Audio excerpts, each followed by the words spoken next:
Last year, I shared my largest CS2 investment ever, over 50,000 cases. And ever since then, I've been getting the same questions over and over, asking how I manage such a large inventory. Isn't there 1,000 item limits? Do I use alt accounts? And how do I sell these cases in bulk for the best returns? So in this video, I'm going to walk you through my entire system, how I buy, store, manage, and sell thousands of skins. And most importantly, how I squeeze out the best margins.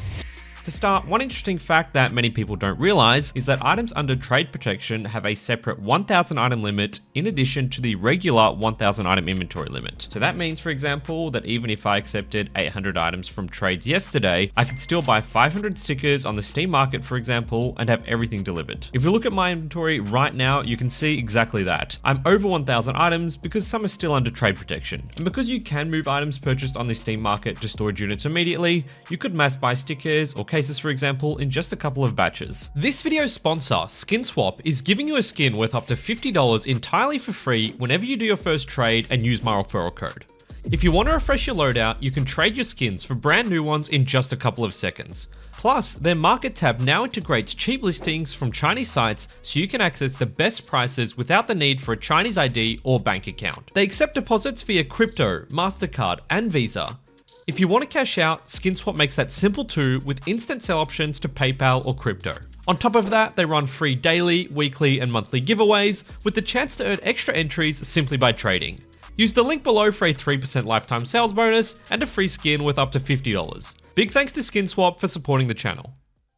And indeed, for armory stickers, I tend to buy them directly on Steam. I like to set up a buy order at a couple of cents below the current listing. It doesn't seem like it would save much, but if you're buying hundreds or thousands of stickers, a couple of cents can quickly add up. And remember, there is variation throughout different times of the day, depending on which player bases are most active and impacting supply. So buy orders can take advantage of lower prices at times you'd normally be asleep or at work and not monitoring the market. Whenever I'm selling cases nowadays, I follow a pretty standard procedure. First, I take a look on both Steam and CS Float at the price of whichever case I'm wanting to sell. Let's just use the fracture case as an example, but it doesn't matter which one. Currently on Steam, it's selling for 99 cents and on Float for 62 cents. Of course, you can't cash out your Steam wallet balance directly, so if we decide to sell on Steam first, we'll need to then repurchase another item and sell that skin on CS Float. This will add at least another 7 days of waiting due to the trade hold, but let me show you why I always think it's worth it. First, I visit a site like CSRY and go to their deals tab. Theme to USD is selected and click on CS Float here, or whichever site you plan to actually sell on. Personally, I also increase this slider up to the $50 mark at least if I'm selling a lot of cases, as I don't want to have to rebuy and sell a ton of skins. I'd prefer to buy just a couple of higher priced items. If I take the filter up to $50, we'll see which skins currently have the smallest price gap between Steam and CS Float. There are a number of options here, so how should you decide which one to buy? Well, the first thing is to confirm rates. Steam prices only update every 6 hours here, so it's always worth confirming the current prices by checking out the live listings manually. Here I've gone and confirm the current listing for a couple of different skins. But why have I chosen items like the maximise Industries or AWP Neo Noir? Well, although the M4 Party Animal, AK Cranefly, and AWP Queen's Gambit are higher on this list, all of those skins come from fairly recently released collections. And because supply is increasing at a fairly rapid rate for them, prices are also dropping by the day. If you look at the price graph of the Party Animal, this becomes quite obvious. Or if we look at the Queen's Gambit on CS Float, we'll see that while today it's going for $83, 1 week ago it was sitting at around 101. That's a significant drop and would impact our return greatly. Therefore, I prefer to use older items that have a more stable price. I also like to confirm the liquidity of the skins. If I have to massively discount or fill a low buy order to actually get rid of the skin, that's also no good. If you look at the Glock Wasteland Rebel, maximise Industries, or AWP Neo Noir, they're all fairly stable in price it seems,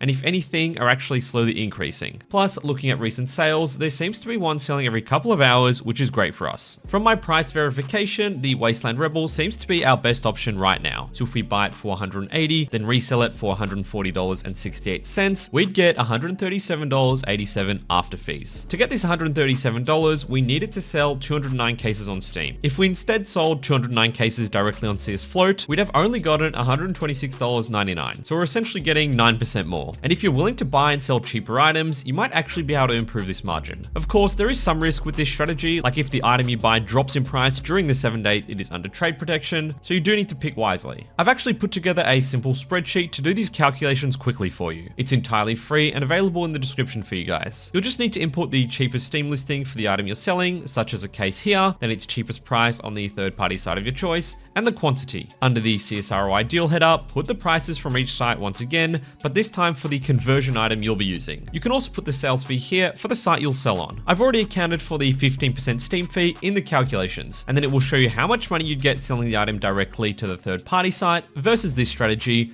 and the percentage difference. To edit the values, go to File, Make a Copy. Now on the flip side, if you're buying cases, I'd usually purchase them directly from third-party sites. Reversing our fracture case example, the Steam price of 99 cents is 60% higher than the 62-cent CS Float listing. So even if we were able to invert our earlier strategy, buying a skin from a third-party site to resell on Steam and then use that balance to buy cases, we wouldn't be able to make up that 60% difference. And recently, I found case prices to be even cheaper on SkinSwap than CS Float. This of course means that you can in reality only buy 1,000 cases per account per week, but I actually don't think that's such a bad thing. I'm a firm believer in DCAing into long-term holds, and the entire principle of dollar cost averaging is buying at regular intervals regardless of a price change up or down. However, if you want to just get it over and done with, then probably the fastest way would be to create several Steam accounts and buy the 1,000 cases on each. In terms of managing cases in my inventory, the main tool I use is called Skin Ledger. I've spoken about this before, most recently in my arbitrage guide. However, it's absolutely perfect for mass moving items in and out of storage units. You can just go to the transfer tab, click from if you want to pull cases out of storage, type the quantity here and click move. In just a couple of seconds, they'll be back in your inventory. Then click this plus symbol next to the market tab, choose the quantity of the item you want to sell and click sell. By clicking low price, you will see the current sell and buy orders. So if you want to instant sell your cases, just click on the buy order price. But if you want to make up a couple extra cents per case, click on the sell order and it will match the current cheapest listing price. At the bottom, hit start selling and they'll automatically list. You will then need to go to your Steam Guard mobile authenticator and play what my girlfriend calls the blue button game to confirm all the listings individually. This is the most painful part of the process for me, but if you like Cookie Clicker or maybe Osu, go for your life. One thing to note is you can only have up to 250 listings awaiting confirmation at any given time, so you'll need to be confirming them on your mobile authenticator kind of at the same pace they're being listed to keep it moving. If you've made it this far, I've got something for you. I'm giving away a factory new survival knife tiger tooth to one of you this month. To enter, just like the video and leave a comment including the word tiger. I'll be picking the winner on April 30th.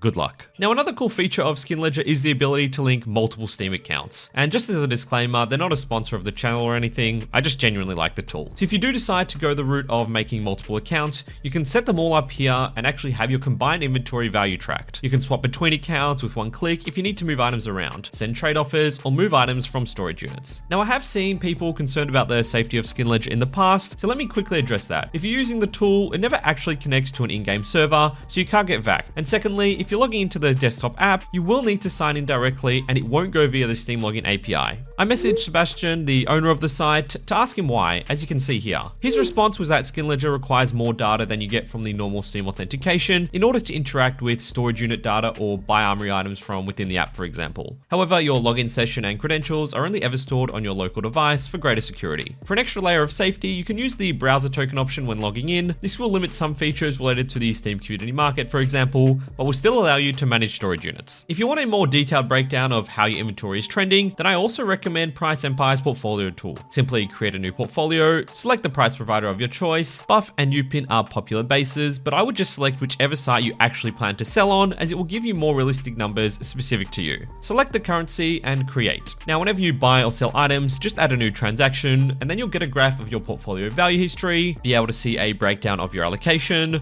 the top gainers and losers over several timeframes, and your realized and unrealized gains. Super useful and entirely free. I've recently launched Skinconomy, my new weekly talk show regarding all things CS2 skins, so be sure to check out the latest episode here. Thanks so much for watching and take care.